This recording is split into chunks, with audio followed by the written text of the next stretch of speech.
আজকে অনেকদিন পর আবার সমিলে চলে আসলাম কয়েকটা কাঠ চেরার জন্য। তা আসুন সমিলের পাশেই একটা সুন্দর একটা মনোরম পরিবেশ আর সুন্দর কয়েকটা জিনিস দেখাই। আসলে এই ঘরটা অন্য কোনো ঘর নয়, এটার ভিতরে আসুন দেখি কত সুন্দর সুন্দর জিনিস তৈরি করে রেখেছেন। চলে আসলাম, দেখুন কত সুন্দর সুন্দর জিনিস তৈরি করে রেখেছেন।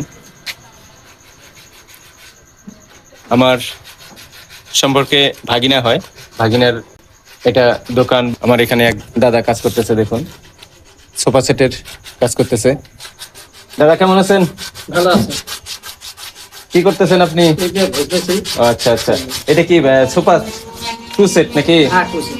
আচ্ছা, এটা কয়দিন লাগে আপনার এটা কাজ করতে? এটা কাজ করতে মনে করেন প্রায় 5 দিনের মধ্যে কমপ্লিট হয়ে যাবে। 4-5 দিন। আচ্ছা আচ্ছা, এটা কি কি কাঠ দিয়ে তৈরি করতেছেন?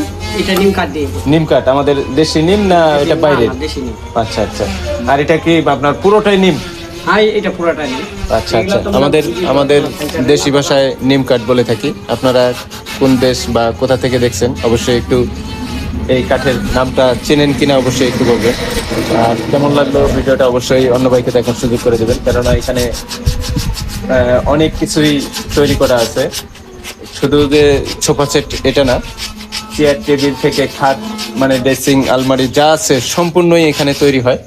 যদি কারো লাগে অবশ্যই আসতে পারেন। আমাদের এটা ঠাকুরগাঁর শেষ সীমানা, আটোয়ারির শেষ সীমানা, এটা নামাজপাড়া বলে থাকে। তো সবাই ভালো থাকবেন, সুস্থ থাকবেন, আল্লাহ হাফেজ।